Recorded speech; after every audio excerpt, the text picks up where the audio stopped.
Hello my lovelies, welcome back to another video. My name is Gemma and I've just realised I think I wear this hoodie for nearly all of my videos. I do wash it, but it's just my favourite hoodie, so yeah. Anyway, the point of today's video is that I am filming another TBR video for another readathon, taking part in November.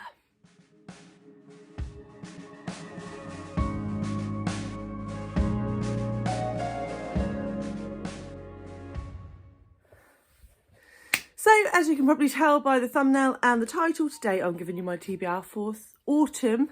Sorry, I nearly said summer. Definitely not summer. Autumn HiBearNation, which is hosted by the lovely Simon Savage over at Savage Reads and his mum, who is soon to have her own booktube channel. So keep your eyes peeled for that little gem. So yeah, I thought I'd run through the prompts. There are seven, sort of eight.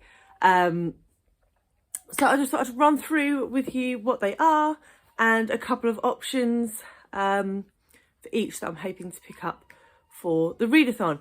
Now, the readathon is 2 weeks and it takes part from Friday the 29th until Friday the 13th, is it? So 29th of October to the 13th of November. I am hoping to vlog this readathon, whether I do it in 2 parts or just do a 2-week vlog and then post it. I have yet to decide. It depends on how much I get read in the first week, I suppose. But yes, so that content will be coming mid-November. And yeah, let's just get into the prompts, shall we?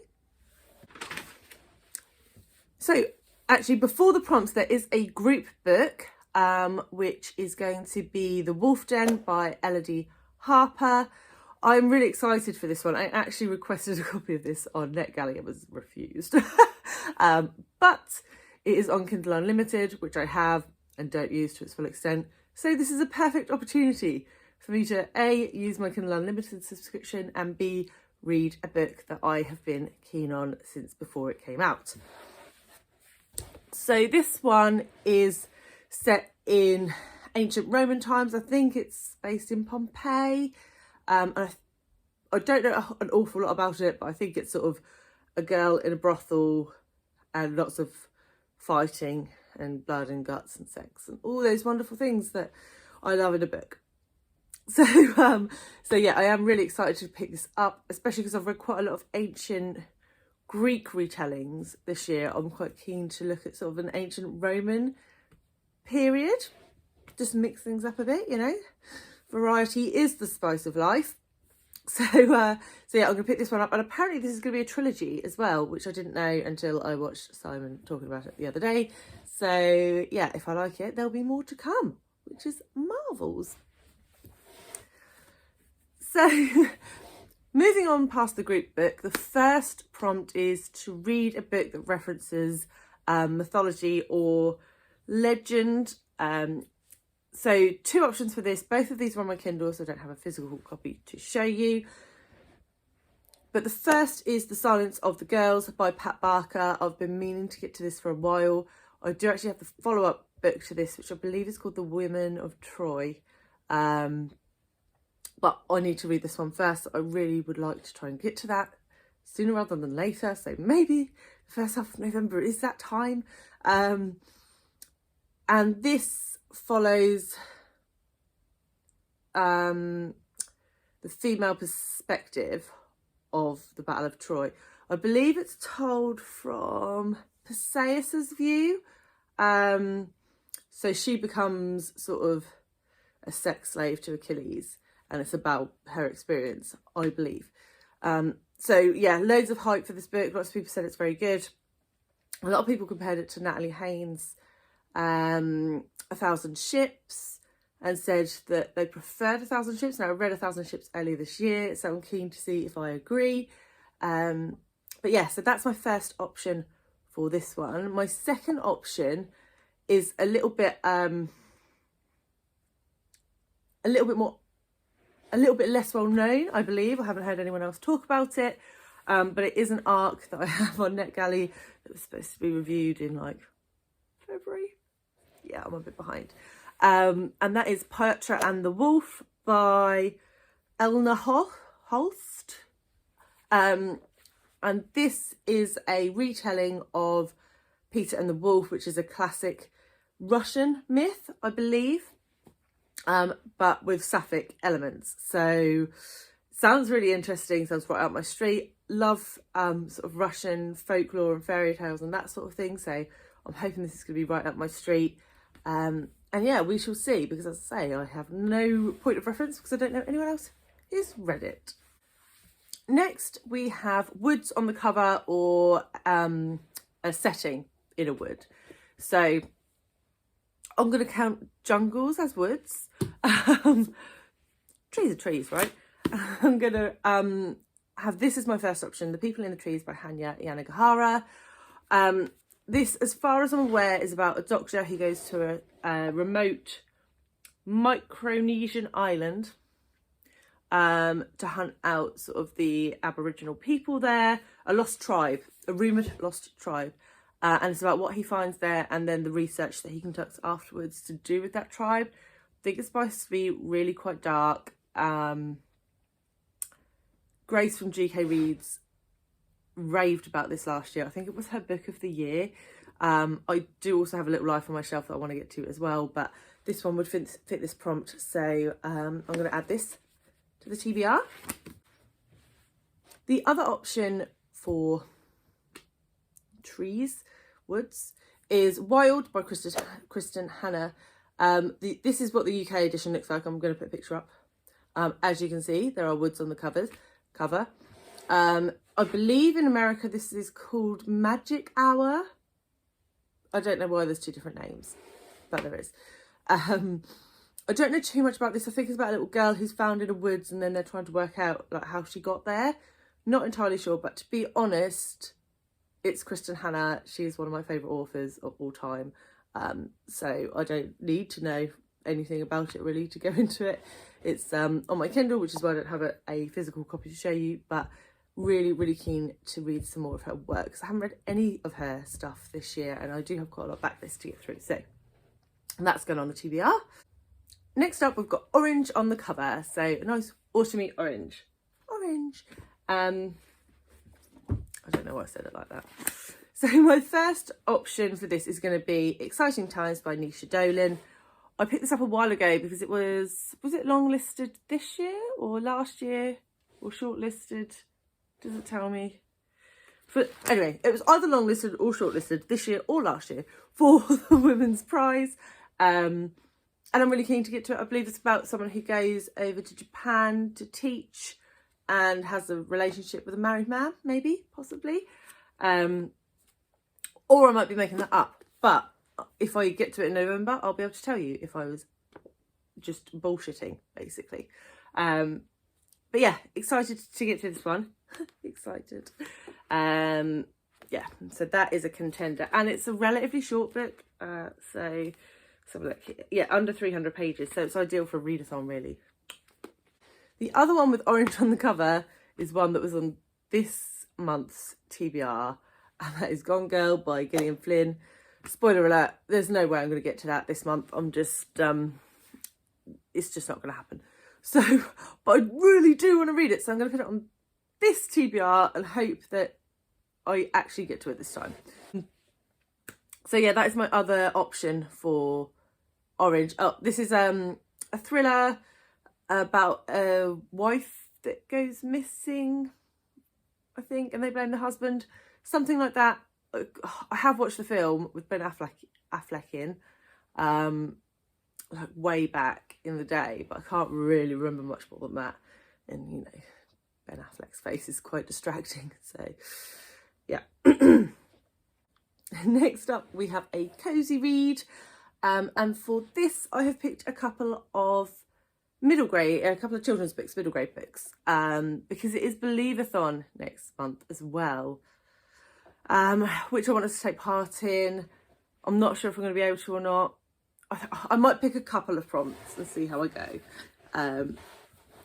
But yeah, so I thought if I put a couple of kids' books in here, then hopefully they'll match with the Believathon prompts and I can kill 2 birds with 1 stone, is the hope. So the first option for this is Serpentine by Philip Pullman. So this is sort of a spin-off novel from his Dark Materials, and I think it's something to do with Lyra and Pan. I don't know how I can say without it being a spoiler, but it's about one of their side journeys from the original trilogy. I'll just say that much. I think it's quite short, quite interested to read it. I really didn't care for the follow-up 2 books to his Dark Materials, so we'll see. We'll give it a go. The other one is a children's book that everybody has been talking about, so I actually picked myself up a physical copy. I was going to read it to Sam, but he just wasn't really vibing with it. So we read like a chapter and a half and he's like, I don't like this book. So, but I think I will like it, so I've kept it, and that is Nevermoor by Jessica Townsend.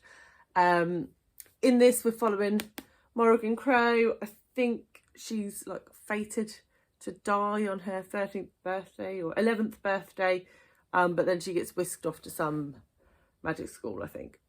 The Wondrous Society. So I quite like the sound of it. Sounds quite interesting.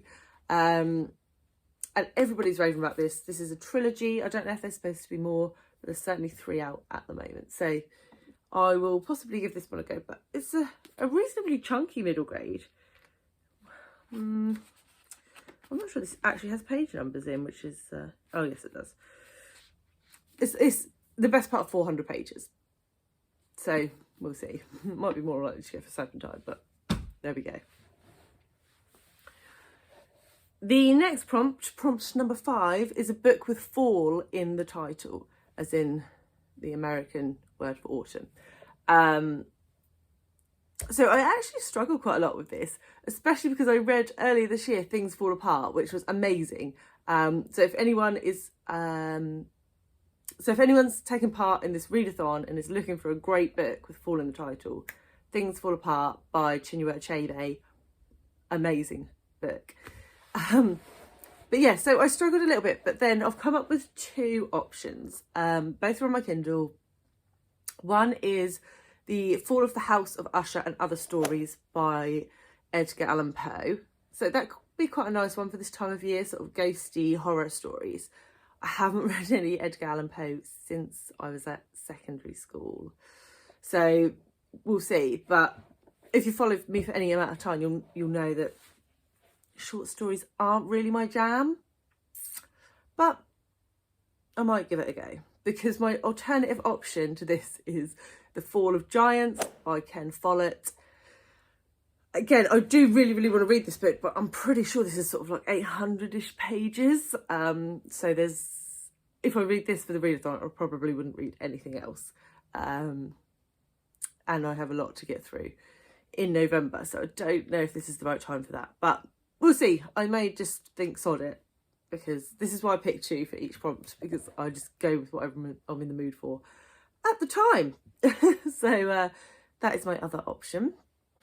The next prompt is a book that features bonfires or fireworks. When I was watching Simon's live for this, where he was announcing the prompts, someone in the comments, I can't remember who, apologies, mentioned The Son of, is it the Return of the Native by Thomas Hardy. I loved Tess of the D'Urbervilles by Thomas Hardy, and I've been meaning to pick up something else from him for a while, so this would be ideal. And I actually have the Audible of this. This is on Audible Plus, if anyone has that, so I've already downloaded it to my phone. So yeah, apparently there is a bonfire featured in here somewhere, so I could well read that, and yeah, I think I will probably go down that option. But the other one that I am very keen to get to is Farenheit 451 by Ray Bradbury. This one is post-apocalyptic, and they burn loads of books in bonfires, I believe. So that's where the bonfire bit comes in. And I've never read any Ray Bradbury, and I quite fancy a few of his, so I think this would be a good place to start, and then maybe I can pick up some more from him, but we will see what happens. And the last reading prompt is to pick up a non-fiction book. Now, I have already done a non-fiction November TBR. I will link it up and down and round about. So there are 8 possible books on that TBR. I also have a non-fiction option in my Indigenous TBR. So I have 9 non-fiction books that fit into those 2 TBRs. Apologies. I have the worst cold because my son is a germy mess. So I may sound a bit Barry White today, but bear with me. My point was that there are 9 different non-fiction books that I can pick from those 2 TBRs. So I will pick one of those to fit into this readathon. So the last prompt is a non-bookish prompt, and that is just to take a photo reading a book in your favourite cosy jumper. So which will probably be this one, which is, you can probably see my Jack Wills with snot and slime and food down it. Mum life. So yeah, those are the books that I would like to read for autumn hibernation. Just wanted to do a massive thank you to Simon for hosting this readathon again, and also I noticed that I've had a few extra subscribers over the last week or so, which has been really nice and really perched me up in my snotty, chaosy house. So thank you very much if you have subscribed, and obviously thank you to all of those who've been subscribed for a little while. I really do appreciate it, and it cheers me up when I am snotty. So I believe that is it. Thanks very much. Please drop any comments if you're planning on participating in this readathon, or if you've read any of these books and have any thoughts. That'd be great. If not, I will catch you in the next one, which I think will probably be my actual November TBR game to go with the 3 readathon TBRs I have just done. Living the dream.